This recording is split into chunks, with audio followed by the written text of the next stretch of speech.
ನಡೆಯಲಿಲ್ಲ ಎಡ್ ಆಟ. ಸ್ಮಿತ್ ನೀಡಿದ್ರು ಕಾಟ. ಭಾರತದ ಸ್ಪಿನ್ ಬೌಲರ್ಗಳ ಮೆರೆದಾಟ. ಮುಂದುವರಿಯಿತು ಭಾರತದ ಗೆಲುವಿನ ನಾಗಾಲೋಟ. ವಿಶ್ವಕಪ್ ಸೇಡು ತೀರಿಸಿದ ನಮ್ಮ ವಿರಾಟ. ನಮಸ್ತೆ ಗೆಳೆಯರೆ.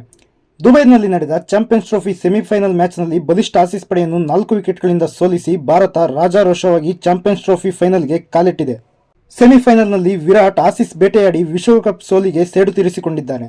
ಗೆಲುವಿಗೆ 265 ರನ್ಗಳ ಟಾರ್ಗೆಟ್ ಪಡೆದ ಭಾರತ ಇನ್ನೂ 11 ಬಾಲ್ಗಳು ಬಾಕಿ ಇರುವಂತೆಯೇ ಜಯಬೇರಿ ಬಾರಿಸಿತ್ತು. ಚಾಲೆಂಜಿಂಗ್ ಟಾರ್ಗೆಟ್ ಚೇಸಿಗೆ ಬಂದ ಟೀಂ ಇಂಡಿಯಾ ಪವರ್ ಪ್ಲೇನಲ್ಲೇ 8 ರನ್ ಗಳಿಸಿದ ಶುಭ್ಮನ್ ಗಿಲ್ ವಿಕೆಟ್ ಅನ್ನು ಕಳೆದುಕೊಂಡಿತ್ತು. ಇನ್ನು 29 ಬಾಲ್ನಲ್ಲಿ 3 ಬೌಂಡರಿ 1 ಸಿಕ್ಸರ್ ಸಹಿತ 28 ರನ್ ಗಳಿಸಿ ರೋಹಿತ್ ಶರ್ಮಾ ಒಡಿಬಡಿ ಆಟಕ್ಕೆ ಮುಂದಾಗಿ debut player Cooper Connelly bowling ನಲ್ಲಿ LBW ಆದರು. ಮ್ಯಾಚ್ ವಿನ್ನಿಂಗ್ ಜೊತೆಯಾಟ ಆಡಿದ ವಿರಾಟ್, ಶ್ರೇಯಸ್ ಅಯ್ಯರ್. ರೋಹಿತ್ ಔಟ್ ಆದ ನಂತರ ಒಂದಾದ ವಿರಾಟ್ ಕೊಹ್ಲಿ ಮತ್ತು ಶ್ರೇಯಸ್ ಅಯ್ಯರ್ 3ನೇ ವಿಕೆಟ್ಗೆ 91 ರನ್ಗಳ ಜೊತೆ ಆಟ ಆಡಿದರು. ಇದು ಭಾರತದ ಗೆಲುವಿನಲ್ಲಿ ಪ್ರಮುಖ ಪಾತ್ರ ವಹಿಸಿತ್ತು. ಬೌಂಡರಿಗಳಿಗಿಂತ ಹೆಚ್ಚು ಸಿಂಗಲ್ ಡಬಲ್ಸ್ ನಲ್ಲೇ ಈ ಜೋಡಿ ರನ್ ಗಳಿಸಿ ವಿಕೆಟ್ ಬೀಳದಂತೆ ನೋಡಿಕೊಂಡಿತ್ತು. 62 ಬಾಲ್ನಲ್ಲಿ 3 ಬೌಂಡರಿ ಬಾರಿಸಿ 45 ರನ್ ಗಳಿಸಿದ Shreyas Iyer Adam Zampa bowling ನಲ್ಲಿ ಬೋಲ್ಡ್ ಆದರು. ನಂತರ ಬಂದ ಅಕ್ಷರ್ ಪಟೇಲ್ ಕೂಡ ಕೊಹ್ಲಿಗೆ ಉತ್ತಮ ಸಾಥ್ ನೀಡಿದರು. 4ನೇ ವಿಕೆಟ್ಗೆ 44 ರನ್ ಸೇರಿಸಿದರು. ಅಕ್ಷರ್ ಪಟೇಲ್ 30 ಬಾಲ್ನಲ್ಲಿ 1 ಸಿಕ್ಸ್ 1 4 ಬಾರಿಸಿ 27 ರನ್ಗಳಿಗೆ ಔಟ್ ಆದರು. ಈ ಮ್ಯಾಚ್ನಲ್ಲಿ ಆಸೀಸ್ ಅನ್ನು ಸೋಲಿಸಲೇಬೇಕು ಹಾಗೂ ಭಾರತವನ್ನು ಗೆಲ್ಲಿಸಲೇಬೇಕೆಂದು ಪಣ ತೊಟ್ಟಿ ಆಡಿದ್ದ ವಿರಾಟ್ ಕೊಹ್ಲಿ ಕಾಂಗರುಗಳ ಬೇಟೆಯಾಡಿ ಅವರಿಂದ ಗೆಲುವನ್ನು ಕಸಿದುಕೊಂಡರು. ಆಸೀಸ್ ವಿರುದ್ಧ ಅರ್ಧಶತಕ ಬಾರಿಸಿ ಮಿಂಚಿದರು. ಈ ಅರ್ಧಶತಕದೊಂದಿಗೆ ಕೊಹ್ಲಿ ICC ಟೂರ್ನಿಗಳಲ್ಲಿ 24ನೇ ಬಾರಿ 50ಕ್ಕಿಂತ ಹೆಚ್ಚು ರನ್ ಬಾರಿಸುವ ಮೂಲಕ ಸಚಿನ್ ಅವರ ಹೆಸರಿನಲ್ಲಿದ್ದ ದಾಖಲೆಯನ್ನು ಮುರಿದರು. 98 ಬಾಲ್ಗಳನ್ನು ಆಡಿದ ವಿರಾಟ್ 5 4 ಬಾರಿಸಿದರೆ 64 ರನ್ಗಳನ್ನು ಸಿಂಗಲ್ ಮತ್ತು ಡಬಲ್ಸ್ ನಲ್ಲಿ ಓಡಿ ತನ್ನ ಫಿಟ್ನೆಸ್ ಎಷ್ಟರ ಮಟ್ಟಿಗೆ ಇದೆ ಎಂಬುದನ್ನು ತೋರಿಸಿದರು.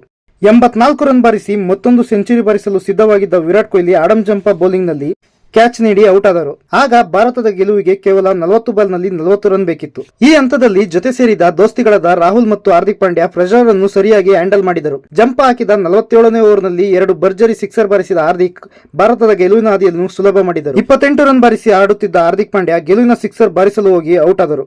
ಮತ್ತೊಂದೆಡೆ ಸೈಲೆಂಟ್ ಆಗಿ ಆಸೀಸ್ ಟೀಮ್ಗೆ ಚೆಲ್ಲೆಹಣ್ಣು ತಿನ್ನಿಸುತ್ತಾ ರನ್ ಗಳಿಸುತ್ತಿದ್ದ ಕನ್ನಡಿಗ KL ರಾಹುಲ್ 49ನೇ ಓವರ್ನ ಮೊದಲ ಬಾಲ್ನಲ್ಲೇ ಭರ್ಜರಿ 6 ಬಾರಿಸಿ ಟೀಂ ಇಂಡಿಯಾವನ್ನು ಚಾಂಪಿಯನ್ ಟ್ರೋಫಿಯ ಫೈನಲ್ಗೆ ಮುನ್ನಡೆಸಿದರು. 34 ಬಾಲ್ನಲ್ಲಿ 2 ಸಿಕ್ಸ್ ಮತ್ತು 2 4 ಚಚ್ಚಿ 42 ರನ್ ಗಳಿಸಿ ನಾಟ್ಔಟ್ ಆಗಿ ಉಳಿದರು. ಭಾರತ 49.1 ಓವರ್ನಲ್ಲಿ 6 ವಿಕೆಟ್ ಕಳೆದುಕೊಂಡು 267 ರನ್ ಬಾರಿಸಿ ಚಾಂಪಿಯನ್ಸ್ ಟ್ರೋಫಿಯ ಫೈನಲ್ಗೆ ಲಗ್ಗೆ ಇಟ್ಟಿತು. ಇದರೊಂದಿಗೆ ಭಾರತ 14 ವರ್ಷಗಳ ಬಳಿಕ ICC ನಾಕ್ಔಟ್ ಫೋಬಿಯಾದಿಂದಲೂ ಹೊರಬಂದಿತು. ಜೊತೆಗೆ ನಿರಂತರವಾಗಿ 3 ಟೂರ್ನಿಗಳಲ್ಲಿ ಫೈನಲ್ ತಲುಪಿದ ಟೀಮ್ ಎಂಬ ಸಾಧನೆಯನ್ನು ಮಾಡಿತು. ಇನ್ನು ಇದಕ್ಕೂ ಮೊದಲು ಟಾಸ್ ಗೆದ್ದ ಆಸೀಸ್ ಬ್ಯಾಟಿಂಗ್ ಆಯ್ಕೆ ಮಾಡಿಕೊಂಡಿತ್ತು. ಆಸೀಸ್ ಹೊಸ ಆರಂಭಿಕ ಜೋಡಿಯನ್ನು ಕಣಕ್ಕಿಳಿಸಿತ್ತು. ಹೊಸ ಬ್ಯಾಟರ್ ಕೊಹ್ಲಿಯನ್ನು ಶಮಿ ಖಾತೆ ತೆರೆಯಲು ಬಿಡದೆ ಔಟ್ ಮಾಡಿದರು. ಭಾರತದ ವಿರುದ್ಧ ಯಾವಾಗಲೂ ಅಟ್ಯಾಕಿಂಗ್ ಆಟ ಆಡುವ ಟ್ರಾವಿಸ್ ಹೆಡ್ ಈ ಮ್ಯಾಚ್ನಲ್ಲೂ ತಮ್ಮ ಸ್ಫೋಟಕ ಬ್ಯಾಟಿಂಗ್ ಮೂಲಕ ಭಾರತಕ್ಕೆ ತಲೆನೋವಾಗಲು ಹೊರಟಿದ್ದರು. ಅಷ್ಟರಲ್ಲಿ ವರುಣ್ ಚಕ್ರವರ್ತಿ ತಾವು ಹಾಕಿದ 2ನೇ ಬಾಲ್ನಲ್ಲೇ 2 ರನ್ ಔಟ್ ಮಾಡಿ ಪೆವಿಲಿಯನ್ಗೆ ಕಳಿಸಿದರು. ನಂತರ ಜೊತೆಯಾದ ಸ್ಟೀವನ್ ಸ್ಮಿತ್ ಮತ್ತು ಲಬುಶಾನೆ ಆಸೀಸ್ ಬ್ಯಾಟಿಂಗ್ ಅನ್ನು ಮುಂದುವರಿಸಿದರು. 3ನೇ ವಿಕೆಟ್ಗೆ 56 ರನ್ಗಳ ಜೊತೆ ಆಟ ಆಡಿದರು. 29 ರನ್ಗೆ ಲಬುಶಾನೆ ಜಡೇಜಾಗೆ ಔಟ್ ಆದರು. ತಾಳ್ಮೆಯ ಬ್ಯಾಟಿಂಗ್ ಮಾಡುತ್ತಿದ್ದ ಸ್ಮಿತ್ ತಮ್ಮ ಅರ್ಧಶತಕ ಕೂಡ ಬಾರಿಸಿ ಆಸ್ಟ್ರೇಲಿಯಾ ಪರ ಮಿಂಚಿದರು. 96 ಬಾಲ್ನಲ್ಲಿ 73 ರನ್ ಬಾರಿಸಿದ ಸ್ಮಿತ್ ರನ್ನು ಮೊಹಮ್ಮದ್ ಶಮಿ ಕ್ಲೀನ್ ಬೋಲ್ಡ್ ಮಾಡಿದರು. ಸ್ಮಿತ್ ಔಟ್ ಆದ ಹಿಂದೆಯೇ ಮ್ಯಾಕ್ಸ್ವೆಲ್ ಕೂಡ 1 ಸಿಕ್ಸರ್ ಬಾರಿಸಿ ಅಕ್ಷರ್ ಪಟೇಲ್ ಬೌಲಿಂಗ್ ನಲ್ಲಿ ಬೋಲ್ಡ್ ಆದರು. ಆಸೀಸ್ಗೆ ಬ್ಯಾಕ್ ಟು ಬ್ಯಾಕ್ ವಿಕೆಟ್ ಬಿದ್ದರೂ ಕೂಡ ಅಲೆಕ್ಸ್ ಕ್ಯಾರಿ ಒಂದೆಡೆ ಭದ್ರವಾಗಿ ನಿಂತು ಬ್ಯಾಟಿಂಗ್ ಮಾಡುತ್ತಿದ್ದರು. 57 ಬಾಲ್ನಲ್ಲಿ 8 ಬೌಂಡರಿ ಮತ್ತು 1 ಸಿಕ್ಸರ್ ಬಾರಿಸಿ 61 ರನ್ ಗಳಿಸಿ ಭಾರತಕ್ಕೆ ಕಾಟ ನೀಡುತ್ತಿದ್ದ ಅಲೆಕ್ಸ್ ಕ್ಯಾರಿಯನ್ನು ಶ್ರೇಯಸ್ ಅಯ್ಯರ್ ತಮ್ಮ ಚುರುಕಿನ ಫೀಲ್ಡಿಂಗ್ ಮಾಡಿ ಡೈರೆಕ್ಟ್ ಹಿಟ್ ಹೊಡೆದು ರನ್ಔಟ್ ಮಾಡಿದರು.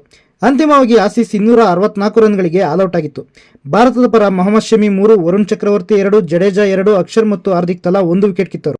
ಒಟ್ಟಾರೆ 2023ರ ವಿಶ್ವಕಪ್ ಫೈನಲ್ನಲ್ಲಿ ಆಸೀಸ್ ವಿರುದ್ಧ ಸೋತಿದ್ದ ಸೋಲಿನ ಪ್ರತೀಕಾರವನ್ನು ಭಾರತ ಚಾಂಪಿಯನ್ಸ್ ಟ್ರೋಫಿಯ ಸೆಮಿಫೈನಲ್ನಲ್ಲಿ ಆಸೀಸ್ ಸೋಲಿಸಿ ಟೂರ್ನಿಯಿಂದ ಆಚೆ ಹಾಕುವ ಮೂಲಕ ತೀರಿಸಿಕೊಂಡಿದೆ. ಸೆಮಿಫೈನಲ್ನಂತಹ ಇಂಪಾರ್ಟೆಂಟ್ ಮ್ಯಾಚ್ನಲ್ಲಿ ಜವಾಬ್ದಾರಿಯುತ ಬ್ಯಾಟಿಂಗ್ ಮಾಡಿ ಭಾರತದ ಗೆಲುವಿಗೆ ಕಾರಣರಾದ Virat Kohli man of the match award ಕೂಡ ಪಡೆದುಕೊಂಡರು. ಒಟ್ಟಾರೆ ಭಾರತ ತನ್ನ ಅಜೇಯ ಗೆಲುವಿನೋಟದೊಂದಿಗೆ ಫೈನಲ್ಗೆ ಎಂಟ್ರಿ ಕೊಟ್ಟಿರುವ ಟೀಂ ಇಂಡಿಯಾ ಫೈನಲ್ನಲ್ಲಿ ತಮ್ಮ ಧಮಾಕ ತೋರಿಸಿ ಚಾಂಪಿಯನ್ ಟ್ರೋಫಿಯ ಚಾಂಪಿಯನ್ ಆಗಲಿ.